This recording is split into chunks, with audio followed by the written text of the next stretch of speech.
So the headlights on the Forester are starting to get just a little bit hazy, and they're starting to sort of get that gross yellow sort of tinge to them. So today we're going to hopefully go and fix that. I'm just using some stuff that I already have at the shed, so it's probably not the greatest stuff to use. But ideally I'd replace these headlights, but it's not my car and I don't have that sort of money to spend on a car that's not mine.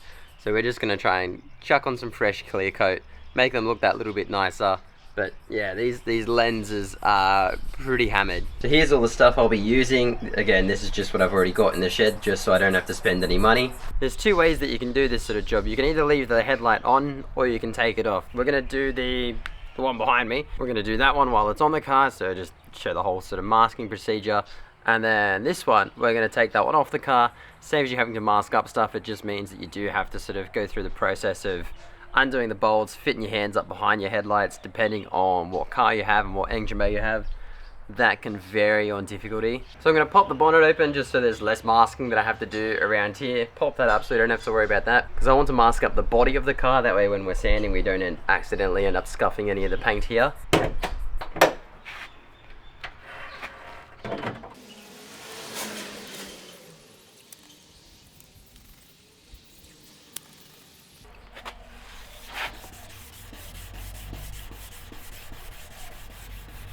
Oh, look at all that yellow coming off.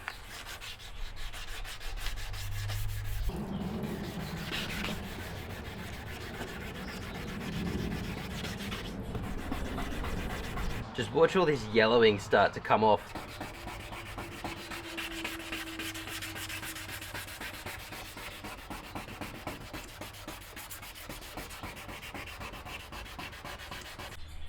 You can already see the difference in colour. So yeah, it's very hazy, but we've gotten rid of that yellow look. Versus on the other side, it might be a bit clearer, but we've got that really yellow haze or yellow tinge to it.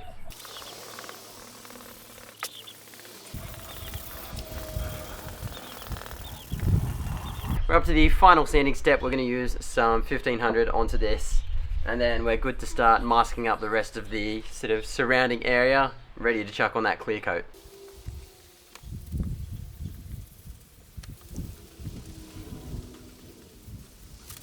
So because this masking is wet, I'm going to take all this off and redo it anyway. Just we got some fresh dry masking tape to stick to.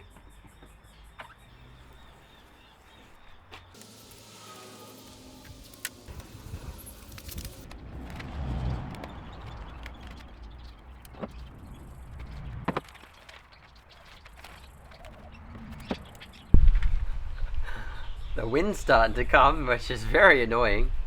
But oh, I gotta wipe this thing down. Give this thing a quick wipe down. We're gonna hit it with a very, very light coat for the first coat, just like a dust coat, because that's gonna be sort of our base for everything else to stick onto.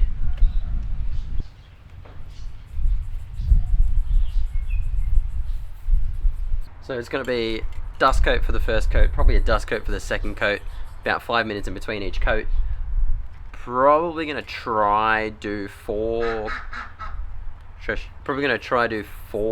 coats. That way if there's any sort of orange peel or anything coming through, we've got enough layers there that we can sort of give it a light sand with like some 2000 grit sandpaper, and then we can give it a buff.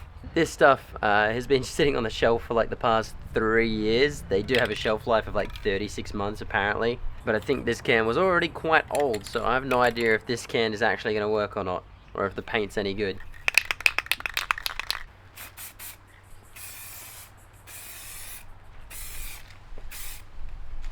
We're not going to get greedy with it. Just a nice easy dust coat on there. 5 minutes. Hit it with the second one, and then we can sort of start to put wetter coats on.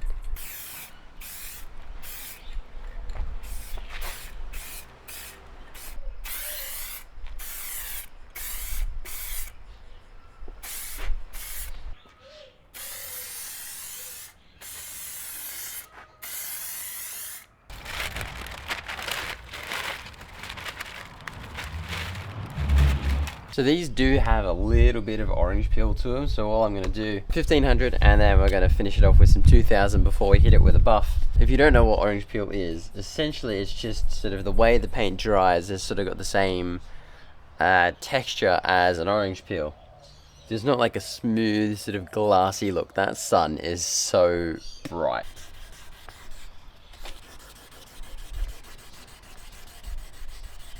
I'm sort of hoping the camera might see the difference, and you can sort of see all those spots. That's all the highs and lows in the clear coat, and what we're doing is knocking that back so it's nice and smooth, like here.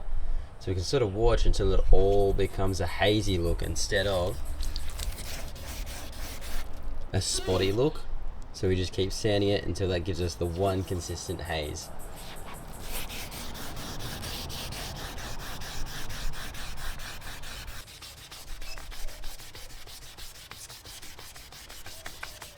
This will be a little bit easier. You just sort of need to give it a quick skim with the 2000 just to get out all of the 1500 scratches.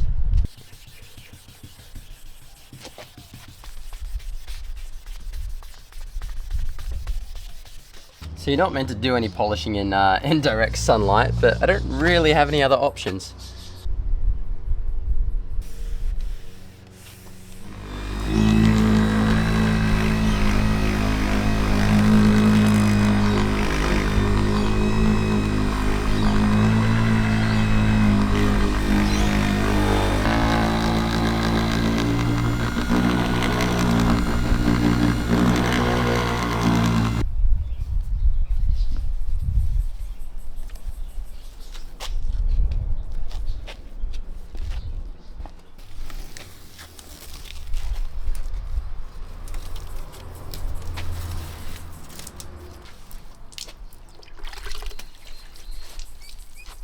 With this one now done, we're going to go do this one. We're going to take this one off. It's pretty much the exact same method in terms of the actual restoration of the headlight.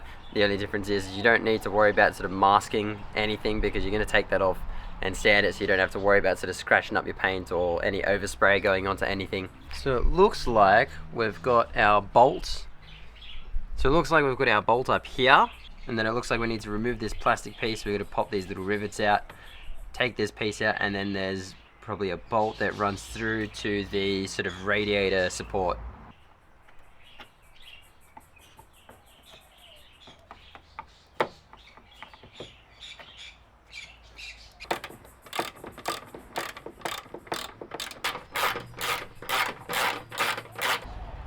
There's one more hidden down here.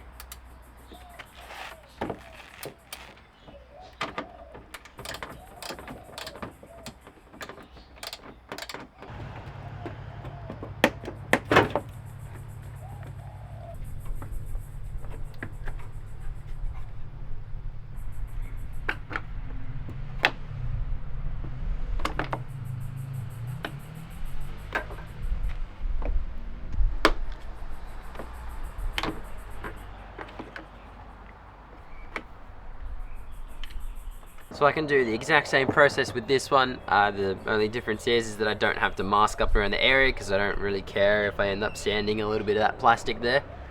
So starting off with the 300, then we'll go to the 800, and then finish it off with 15.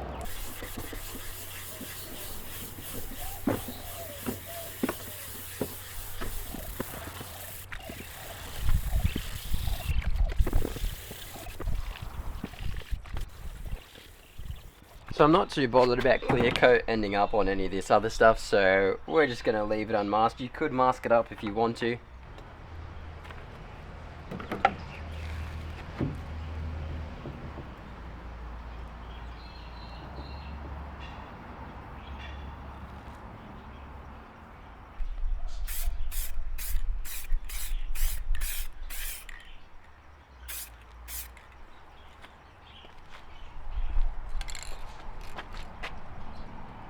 Starting to get really windy, so it's annoying to try and paint.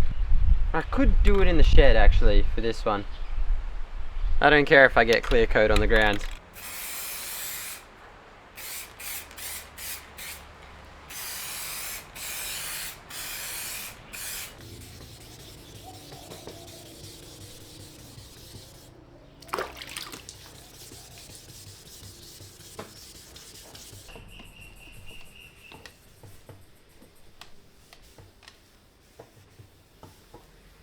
At least this won't dry up so quickly being in the shed, so we can actually